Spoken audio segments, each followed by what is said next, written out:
So this is a wonderful book. There's some copies over there. You should get one. If you call yourself a Chicano, you have to have one. Otherwise, you can't be a Chicano anymore. We're going to take away your Chicano card. That's it. You're done.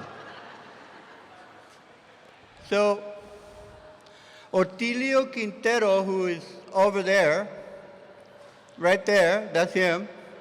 He's an amazing man, a great human being. When I was reading this book, I was going, is this true? Is this true? Did it really happen? This guy's been all over the place. He's like Superman. You know, how many of you have a background where your family was a farm worker? That's his background. He was a little kid working the fields in the San Joaquin Valley since he was a little mocoso.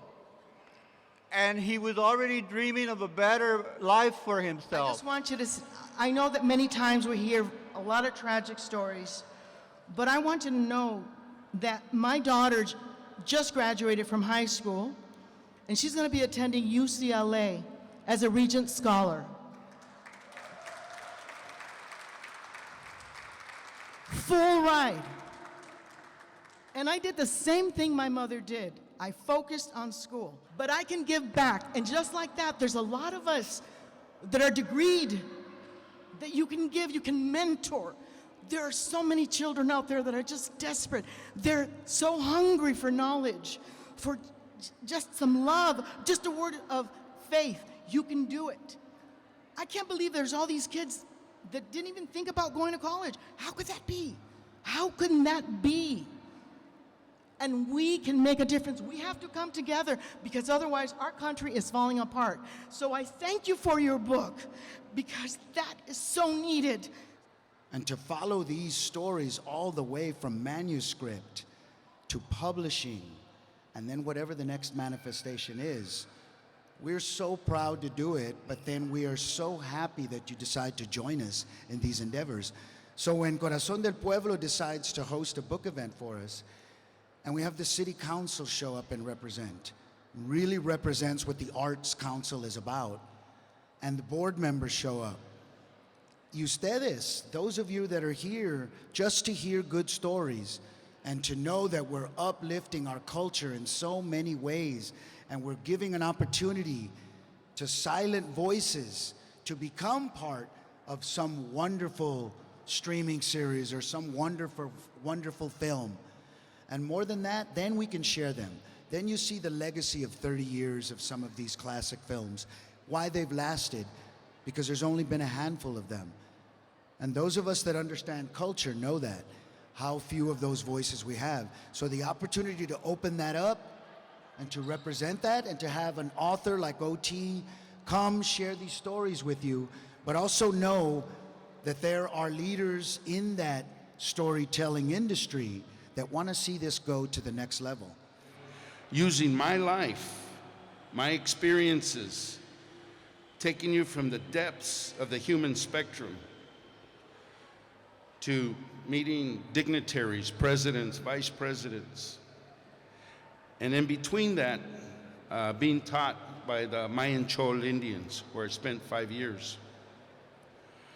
And so my life started as a migrant farm worker, as many of people who are here today. And it took me from here to Mexico, back and forth. And at one point, I didn't know if I was Mexican or American. Neither did they. Because here, everybody would look at me and say, well, you're a Mexican, you're a wetback. And I go to Mexico and they go, oh, you're a gringo, you're from Norte. So I never had a home, but I eventually found it. And I found it within myself. And so growing up as a farm worker until about 10, 11 years old, very isolated, middle of nowhere. But believe it or not, it was probably the happiest time of my life. Because I didn't know I was poor, even though I didn't own a pair of shoes. I didn't know I was poor because I had family. I didn't know hate. I didn't know anger. I didn't know malice. I just knew that I'd get up in the morning.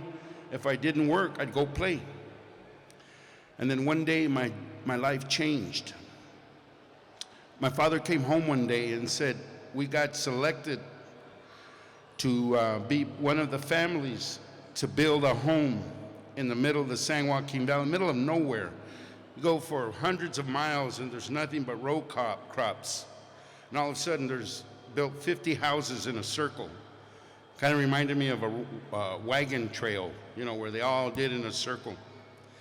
And in those houses, where they built 50 houses, they built a fence enclosing the houses. So it served both as a fortress and a prison, because we couldn't get out. There was only one way in and one way out. And there was always somebody waiting for you. And so I went from a place of innocence and harmony and peace to one of the most violent places that I have ever experienced. And so I write about it, I talk about it, but even there, in that place, I found hope and faith.